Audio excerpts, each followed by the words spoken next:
from cricket to baseball. That is the most tenuous link I could possibly think of. We've got some of the guys from Leicester Blue Sox in this evening. We've got Matt Crawshaw. Evening, Matt. Evening, Ian. How you doing? Yeah, really good, thank you. Good. Thanks for the souvenir. We'll talk about that in just a few moments. Dennis Grogan and Adam Grogan, father and son. Evening. Evening. How are we? Yeah, not too bad, Ian. Thank you. Good. I think we've got the boss on the phone as well. Giovanni. Good evening, Giovanni. Hi, Ian. How you doing? Yeah, not too bad. Bit of a delay. Don't think you're in the country, are you?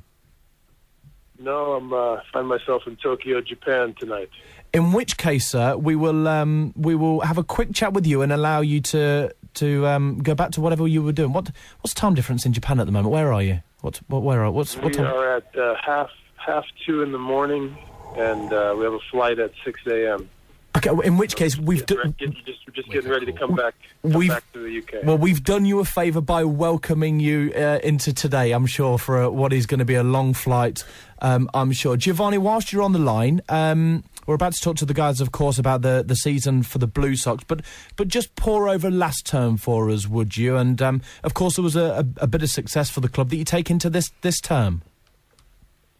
Okay, last season we started out in a situation where, we were a club that was, getting together to play baseball in Leicester, in a country and in a city that didn't really know the sport, and there were a few, probably 24 dedicated people involved with the club. And over the course of that season, we grew by adding youth baseball, and getting boys and girls playing baseball. And we attracted a number of new members of the club, growing to where we're, approaching probably about 100 people involved with the club now. And I think that was really the strength of our success last season as a competitive team as well, just having more people aware of the sport, more people involved with what we do. And we turned that into some success throughout the season, going from, being basically a winless team 2 years ago to last season, finishing with a 12-7 overall record and winning a single-A national championship. Giovanni, we've got young Adam in the studio as well, of course, son of one of the stars of your team. How key is it that juniors start taking up the game in Leicester, but nationally as well? It's very important for the sport to have any sustainability in any part of England or any country for that matter. Having youth playing it, having it be a positive part of the culture is pretty much the only way, any sport survives in a country. I mean, having seen it in Japan now over the past week, having seen it growing up in the United States, the fact that there are millions of children benefiting from playing this game and enjoying it and having a positive experience, much like football in the UK, where you have these people that are lifelong fans and lifelong participants in the sport. You're out in Japan at the moment. I've not been briefed as to whether it's business or whether it's recreational time. Are you scouting out there? You've been watching some baseball. What's the score? And if so, I got to see some baseball here. Okay. Can we expect any Japanese stars maybe in Leicester? Is that the idea? Well, ironically, the week I was here, we were contacted by a Japanese student who has a lot of baseball experience. And that's one of the other, good positive things that can happen with starting a baseball club in a country like England that has people coming into the country, even for brief periods of time. There are, a number of people that contact us from other countries to play baseball. But as for my trip, I am here. It's baseball related. Matt and I are both on the British Baseball Federation Executive Board, and I'm here. I was actually here this week to represent British baseball at the International Baseball Federation Congress. Oh. So that's actually what brought me to Japan, was baseball in Great Britain. Well, who'd have thought that? Giovanni, thanks for your time. Appreciate it. We wish you a safe flight home, a safe trip, and enjoy breakfast Tokyo style. Hey, thanks, Ian, and hello to Matt and Dennis and Adam. You guys have fun, and we'll see you soon. See you, Joe. Have a safe trip, Gio. See you soon. See you guys soon. Take care. Thanks, Ian. Thank you very much indeed. That's Giovanni Ciotti. He's the head coach of the Leicester Blue Sox baseball team. The Matt that you were hearing from, Matt Crawshaw, official title, Chairman and junior team manager in there as well, Matt, is that right? Yes, yeah, and many other titles probably. I'm as sure, well. because with I know we've had you in here before. By the way, the gentleman had given me a lovely baseball hat, a Blue Sox baseball hat that, of course, Genius League, their emblem is 2 blue socks. Brilliant. But with a club in Leicester and a baseball club, you know, you said you're chairman, a bit of help with the youth team as well, the younger generation. You must have to be really hands-on with a club like this based at Weston Park. Yeah, absolutely. We don't have the luxury of our own stadium yet, so we require a lot of volunteers at our club, and we do very well in recruiting volunteers. The junior programme that we started just over 12 months ago has been a fantastic addition, and as well as providing 30, 40 or so additional players at the club, junior players that are doing really, really well, then we've also had their parents, their family, friends, etc. And everyone just really mucks in on game day. So we have people that are helping out very early in the morning, setting up the field at 8:30. Even though the game doesn't start till 12 o'clock, you then are taking practice for a few hours, and then you need people to help out with things like the portable PA system. Yeah. You need umpires, you need coaches. So Temporary stadium, isn't it, essentially? absolutely, what you need is gonna- a pop-up stadium in the back of your car. Are you going to have a permanent base? I mean, is that possible?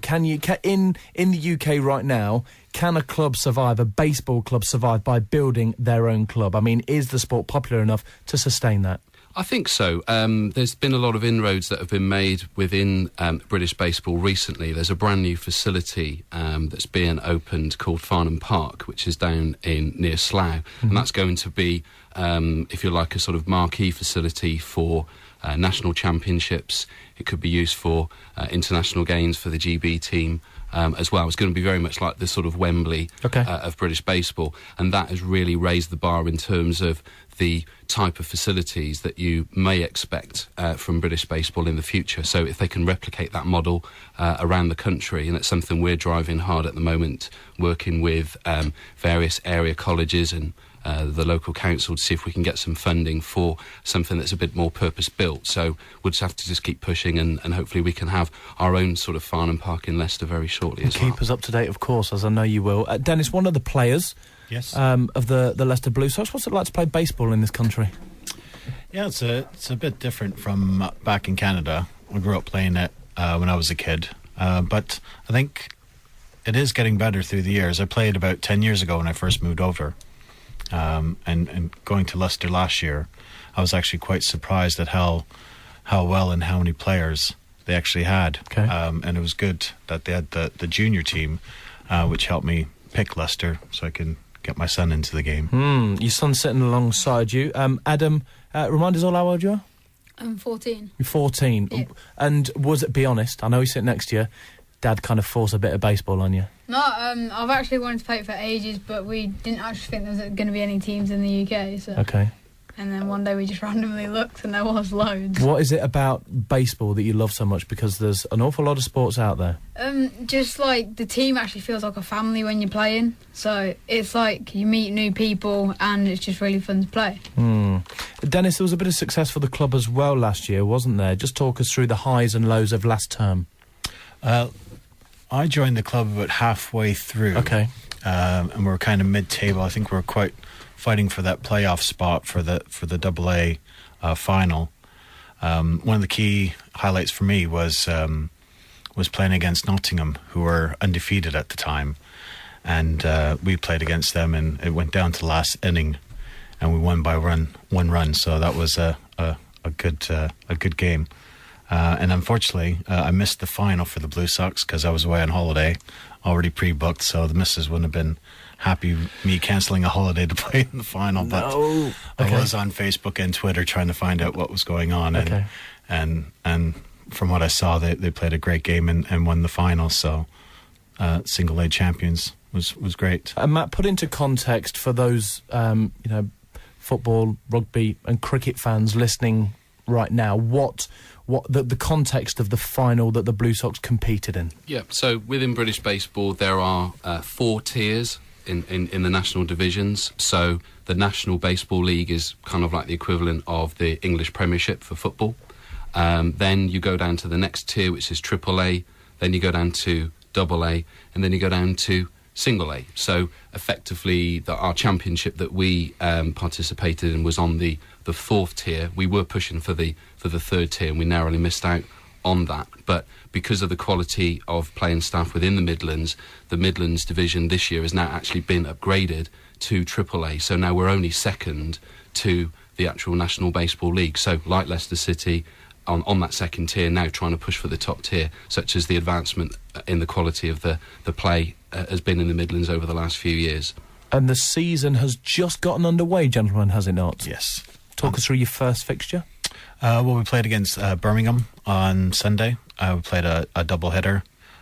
First game, unfortunately, we lost. A lot of that was just getting back onto the field after a very wet winter, so we couldn't get on the field too much. So just a bit shaky, a bit rusty. But near the end of the game, we got together, started pulling, started getting the hits, playing the defense. And in the second game, we won. So we split the doubleheader. So a great start for the season. I've been away a little bit myself. I was on a holiday as well, and whilst I was away, flicking through the sport channels, looking to watch some sport, it was wall to wall baseball on the American television channels that I was watching, Matt. And you just kind of get a bit of a sense as to the enormity of baseball, of course, across the water. Of course, it's a dream and desire that one day, I guess, the British game would get 10% of that kind of participation. What have you got to do to maybe encourage the masses to take part in British baseball, do you feel? I think really you've got to have a stable club in your area. That's really important.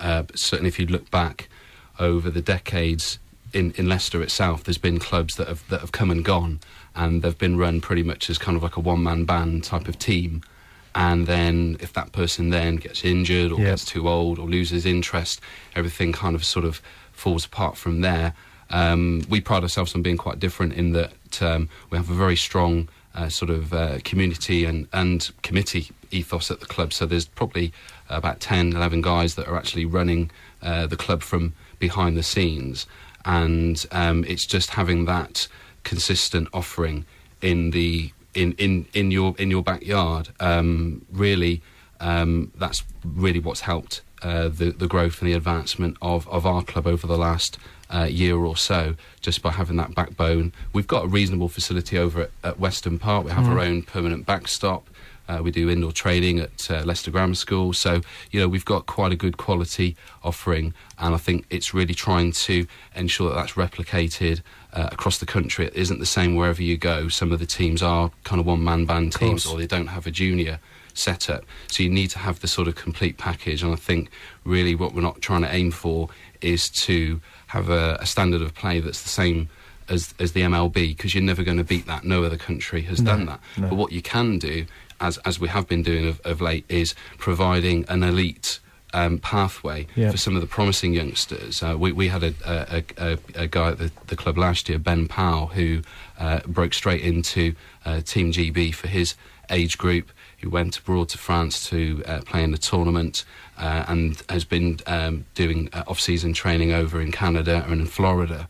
And, the sky's the limit in terms of, his development. We've had another young lad, Alf Dunton, who's 14, and he's just made the cut for the GB cadets team this week. So it can be done, and there is a route to, a high level, not necessarily on these shores, but we can provide that route for anyone who wants to take it that far. We'll have a good chat with Adam in a second about the juniors and the young lads that turn up. What other sports I'd imagine they're competing with? I'm sure it's not all baseball talk in the changing room when you get them ready to play and practice. You talked about not being a one-man band, Matt, and that's clearly crucial. And I imagine that being in Leicester, the professionalism of the football and the cricket and the rugby team, but also Loughborough University, and we've got a race course. This is a city that loves its sport, and I guess that professional approach from that instance has been great to copy. But financially, clearly, I'd imagine that's why baseball has come and gone in the city in the past. How have you ensured as a club now that, I'm sure you still, maybe it's a season-by-season process, but you are still financially stable?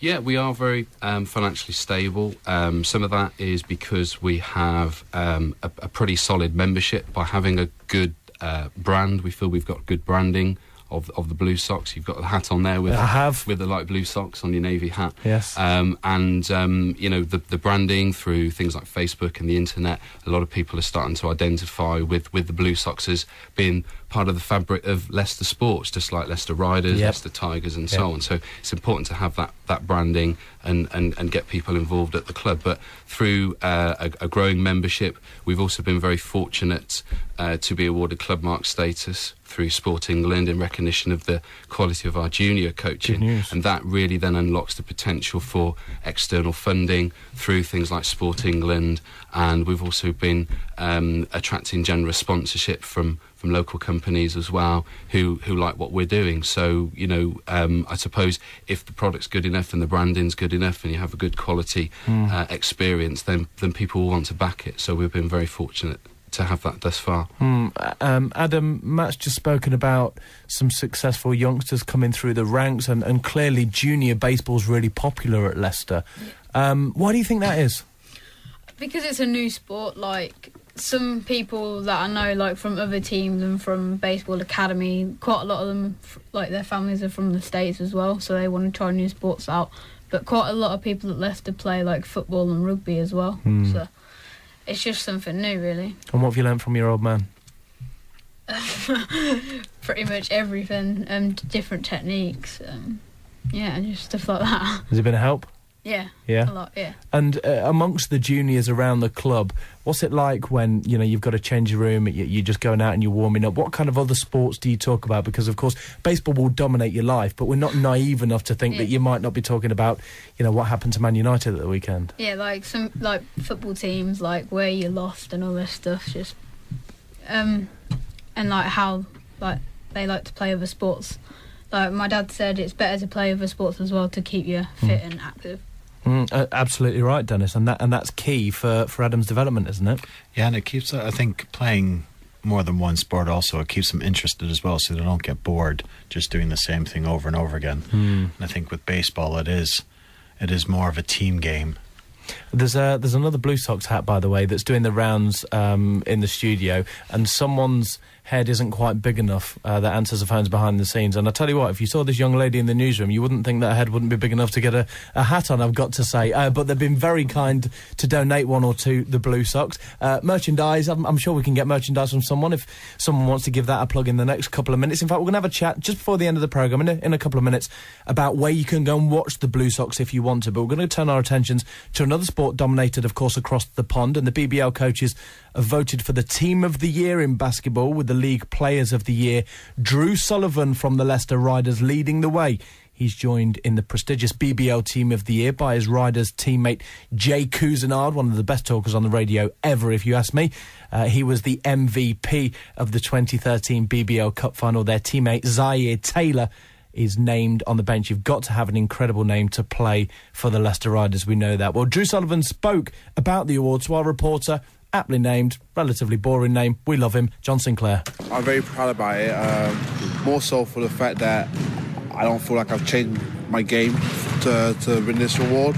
I feel like I've definitely kept to the values that I was taught from when I was a kid, from my coach Joe White, and always preaching that teams first, and you do whatever you can to help your team, and I feel like that's what I've done this year. And when you put my stats up against someone else's in the league, they might not be as glittering, but sometimes numbers can lie. So I'm very proud about that fact. But the leader on the court, though, I know when things were getting difficult against London Lions on Saturday, you were going, come on, and you were driving to the basket, and that's kind of what you're about, really, isn't it? Yeah, I mean, obviously we've got other guys in this team who are also like that, and guys on this team who will develop into leaders like that. They've got those leadership qualities. Maybe they just don't have the experience at the moment, but Zaire Taylor and Jay Cousinard, they are natural leaders in their own right, and no doubt once they get the experience to go behind that quality, they'll be great leaders. Yeah, good to see them in the Team of the Year mix as well, wasn't it? But what about this weekend? Plymouth Raiders semi-final, 2 legs. You've been there before, haven't you? Yeah, it's a semi-final, and there's a lot of talking coming around from Plymouth, and for me is a basketball game two basketball games that we need to go out and win, and that's all I've really got to say about it. I'm not really one for all the trash talking before games about matchups this and matchups that. You know, we're going to be playing in like 24 hours, and we'll see what happens then. Good atmosphere at Loughborough University. I'm sure there'll be that on Sunday afternoon, of course. Yeah, I mean, you know, the fans up here have been absolutely incredible, you know, for a long period of time. But to be here for the past 2 seasons and to be a part of it and experience it, you know, they definitely have some of the best fans in the league. Drew Sullivan speaking to John Sinclair. A couple of minutes left of the programme. We've got the baseball guys in from the Leicester Blue Sox. Dennis, as one of their players, just talk us through briefly how important it is to get the support and some kind of crowd to cheer you on as we look ahead to people maybe coming along. Well, it's always good. It's that feeling that you get when you have the crowd cheering for you, clapping for you, making sure that you make that out or try to get that hit and score that run. It is it's a great feeling when you do it and you hear everybody cheering for you. So I can imagine. So Matt, if people are listening and they fancy getting involved, where can they watch you and when? Well, we've got the Blue Sox Juniors pony team playing this Saturday at Weston Park. It's at the Parkview entrance. You can find directions at our website, which is www.leicesterbluesox.co.uk. That's SOX. Yes. Yeah.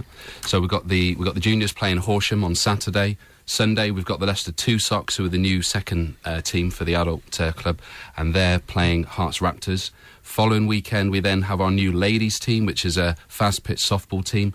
They're playing their inaugural game against the Nottingham ladies fast pitch team. That's the following Saturday on the 27th, and then the first team are back against our local rivals Nottingham Rebels, and that's on Sunday the 28th. Thank you very much indeed, and I congratulate you on growing the club as well, because I've had you in a couple of times and it's clear that you put an awful lot of effort into the juniors, into the women's side of the game, seconds as well, so congratulations. Everyone listening, I'm sure, wishes you the very best of luck in the season, on and off the pitch, financially and for the players on the pitch. So thanks for coming in. Thanks, Ian. Thank you very much indeed. Take it easy. That's the Leicester Blue Sox baseball team joining us on BBC Radio Leicester. We'll have to try and focus on as many sports as we can on a Thursday night after the boot room between 6:30 and 7. Make sure you stay tuned. We'll try and bring you up to date throughout the year on your local sporting teams. Join us from 6 till 7 tomorrow for a massive weekend of sport. A passion for Leicestershire. BBC Radio Leicester.